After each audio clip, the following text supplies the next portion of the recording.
Hey, what's up? So here's the full lowdown on the recent Fallout 4 update. First off, the headline for most players, especially anyone on PlayStation, was that the update fixed an issue where purchased add-ons and Creation Club content weren't being recognized, or worse, were disappearing after an update.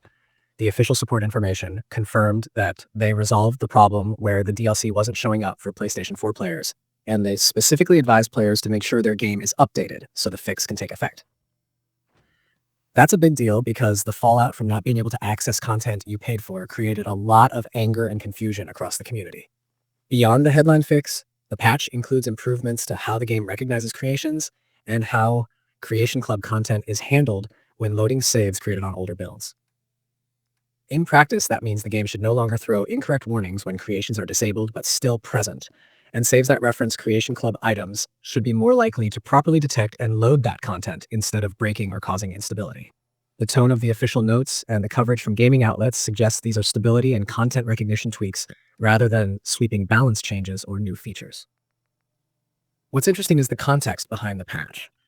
After the Anniversary Edition and the push to fold Creation Club content more tightly into the game, there were multiple reports of console instability, slow creation menu load times, and in some cases, DLC becoming uninstalled during or after updates. Players documented this across forums and social platforms, and that pressure clearly pushed the studio to prioritize a hotfix specifically for the console side of things. Community threads showed relief from players who installed the patch and regained access to purchased content, though some cautious voices warned others to verify everything before assuming their accounts were fixed.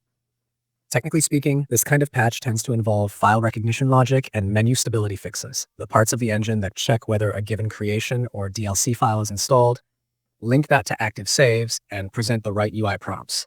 The fixes reported line up with changes to how the game validates creation dependencies and updates warning dialogue so they reflect the actual state of enabled and disabled creations. Expect less mysterious missing content behavior when upgrading saves or toggling content in the creation menu, which is the exact kind of quality of life work that doesn't make headlines, but reduces a lot of frustration. There's also some subtle messaging in how the studio communicated this fix. Rather than labeling it as a big content patch, they framed it as a resolution to a very specific issue and asked players to update. That speaks to a pragmatic approach. Fix the most painful regressions quickly, then follow with broader updates for other performance and stability items. Outlets covering the update emphasized that this was one of several hotfixes and patches being pushed since the Anniversary Edition's rocky launch, which included promises to investigate further and roll out additional improvements in coming weeks. That sequence makes sense when you consider the multiple interlocking systems those creations touches: load order, save compatibility, UI responsiveness, and platform-specific quirks. From the community perspective, reactions were mixed but largely relieved. Many PS4 players reported that installing the patch restored access to their purchased DLC and that creation menu behavior had improved. However, there were still voices urging caution because some users said their digital versions behaved differently than disk installs, and other reports indicated that not every edge case was fully resolved yet. That kind of scatter is normal after a hotfix touches platform account and license checks and DLC registration logic.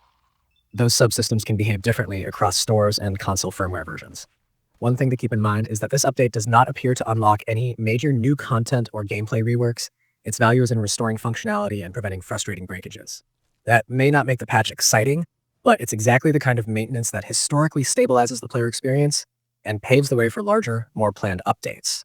A studio acknowledging the problem and shipping a fix quickly is a small win in a broader recovery plan after a rough launch.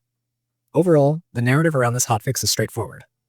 The game had problems recognizing DLC and creations on some consoles after earlier updates. The studio pushed a focused patch to address those issues, and many players have reported that the problem is resolved for their setups.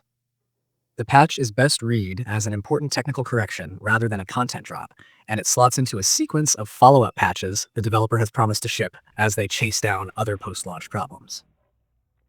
That wraps the deep, conversational breakdown of what changed, why it mattered, and how the community reacted. The fix was narrow and pragmatic, aimed at restoring access and stability after a messy period, and it shows the kind of iterative reactive work that often happens after a major re-release.